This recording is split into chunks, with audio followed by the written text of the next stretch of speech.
بسم اللہ الرحمن الرحیم۔ خوف خدا سے متعلق چند اہم باتیں۔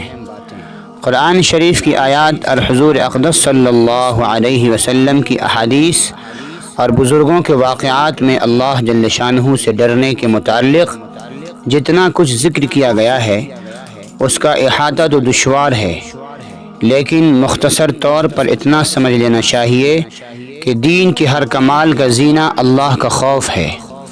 حضور اقدس صلی اللہ علیہ وسلم کا ارشاد ہے کہ حکمت کی جڑ اللہ کا خوف ہے۔ حضرت ابن عمر رضی اللہ عنہ بہت رویا کرتے تھے، حتیٰ کہ روتے روتے آنکھیں بھی بیکار ہو گئی تھیں۔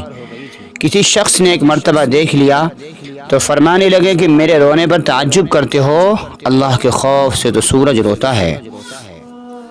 ایک مرتبہ ایسا ہی قصہ آیا تو فرمایا کہ اللہ کے خوف سے چاند روتا ہے۔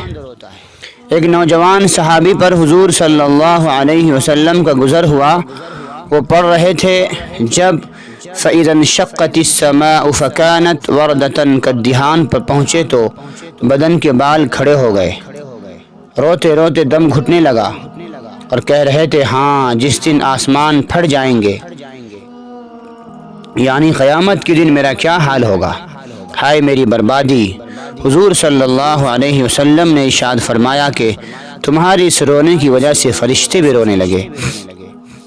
ایک انصاری نے تہجد پڑھا اور پھر بیٹھ کر بہت روئے، کہتے تھے اللہ ہی سے فریاد کرتا ہوں جہنم کی آگ کی۔ حضور نے ارشاد فرمایا کہ تم نے آج فرشتوں کو رلا دیا۔ عبداللہ بن رواحہ رضی اللہ عنہ ایک صحابی ہیں، رو رہے تھے، بیوی بھی ان کی اس حالت کو دیکھ کر رونے لگی۔ پوچھا کہ تم کیوں روتی ہو؟ کہنے لگی کہ جس وجہ سے تم روتے ہو۔ عبداللہ بن رواحہ نے کہا کہ میں اس وجہ سے رو رہا ہوں کہ جہنم پر تو گزرنا ہے ہی، نہ معلوم نجات ہو سکے گی یا وہیں رہ جاؤں گا۔ زرارہ بن اوفا ایک مسجد میں نماز پڑھ رہے تھے، پڑھا رہے تھے فَإِذَا نُقِرَ فِي النَّاقُورِ پر جب پہنچے تو فوراً گر گئے اور انتقال ہو گیا۔ لوگ اٹھا کر گھر تک لائے۔ حضرت خالد رضی اللہ عنہ ایک مرتبہ نماز پڑھ رہے تھے، کل نفس ذائقۃ الموت پر پہنچے تو اس کو بار بار پڑھنے لگے۔ تھوڑی دیر میں گھر کے کونے سے آواز آئی کہ کتنی مرتبہ اس کو پڑھو گے؟ تمہارے اس بار بار کے پڑھنے سے 4 جن مر چکے ہیں۔ ایک اور صاحب کا قصہ لکھا ہے کہ پڑھتے پڑھتے جب وردوا الی اللہ مولاہم الحق پر پہنچے تو ایک چیخ ماری اور تڑپ تڑپ کر مر گئے۔ اور بھی اس قسم کے واقعات کثرت سے گزرے ہیں۔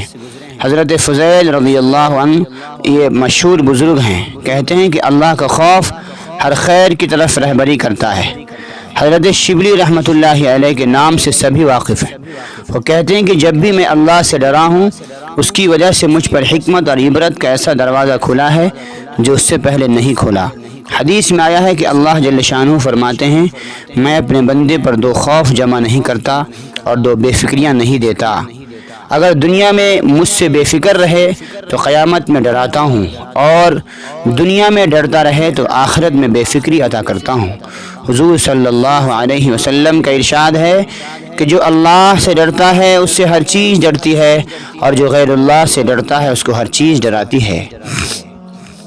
یحییٰ بن معاذ رحمۃ اللہ علیہ کہتے ہیں کہ آدمی بیچارہ اگر جہنم سے اتنا ڈرنے لگے جتنا تنگ دستی سے ڈرتا ہے تو سیدھا جنت میں چلا جائے۔ ابو سلیمان دارانی رحمۃ اللہ علیہ کہتے ہیں کہ جس دل سے اللہ کا خوف جاتا رہتا ہے وہ برباد ہو جاتا ہے۔ حضور صلی اللہ علیہ وسلم کا ارشاد ہے کہ جس آنکھ سے اللہ کے خوف کی وجہ سے ذرا سا آنسو خواہ مکھی کے سر کے برابر ہی کیوں نہ ہو نکل کر چہرے پر گرتا ہے، اللہ تعالیٰ اس چہرے کو آگ پر حرام فرما دیتا ہے۔ حضور صلی اللہ علیہ وسلم کا ایک اور ارشاد ہے کہ جب مسلمان کا دل اللہ کے خوف سے کانپتا ہے تو اس کے گناہ ایسے جھڑتے ہیں جیسے درختوں سے پتے جھڑتے ہیں۔ میرے نبی کا ایک اور ارشاد ہے کہ جو شخص اللہ کے خوف سے روئے اس کا آگ میں جانا ایسا ہی مشکل ہے جیسے دودھ کا تھنوں میں واپس جانا۔ حضرت عقبہ بن عامر رضی اللہ عنہ ایک صحابی ہیں، انہوں نے حضور صلی اللہ علیہ وسلم سے پوچھا کہ نجات کا راستہ کیا ہے؟ آپ نے ارشاد فرمایا کہ اپنی زبان کو روکے رکھو، گھر میں بیٹھے رہو اور اپنی خطاؤں پر روتے رہو۔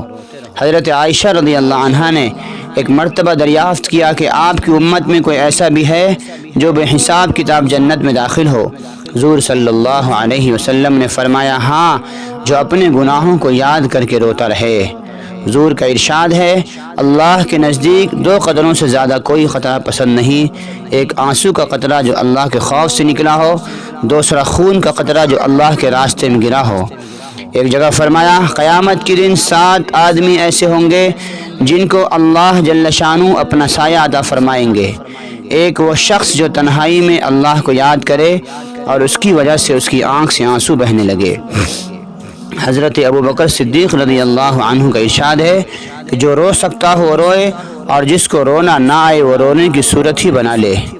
محمد بن منکدر رحمۃ اللہ علیہ جب روتے تھے تو آنسوؤں کو اپنے منہ اور داڑھی سے پونچھتے تھے اور کہتے تھے کہ مجھے یہ روایت پہنچی ہے کہ جہنم کی آگ اس جگہ کو نہیں چھوتی جہاں آنسو پہنچے۔ ثابت بنانی رحمۃ اللہ علیہ کی آنکھیں دکھنے لگی۔ طبیب نے کہا ایک بات کا وعدہ کر لو، آنکھ اچھی ہو جائے گی، کہ رویا نہ کرو۔ کہنے لگے آنکھ میں کوئی خوبی ہی نہیں اگر وہ روئے نہیں۔ کعب احبار رحمۃ اللہ علیہ کہتے ہیں اس ذات کی قسم جس کے قبضے میں میری جان ہے، اگر میں اللہ کے خوف سے روؤں اور آنسو میرے رخسار پر بہنے لگیں، یہ مجھے اس سے زیادہ پسند ہے کہ پہاڑ کے برابر سونا صدقہ کروں۔ اللہ تعالی ہم سب کو اپنا خوف نصیب فرمائے اور ہم سب کے لیے جہنم کو مشکل اور جنت کو آسان فرمائے، آمین۔ وآخر دعوانا ان الحمد للہ رب العالمین۔ حکایات صحابہ فضائل اعمال جلد نمبر 1۔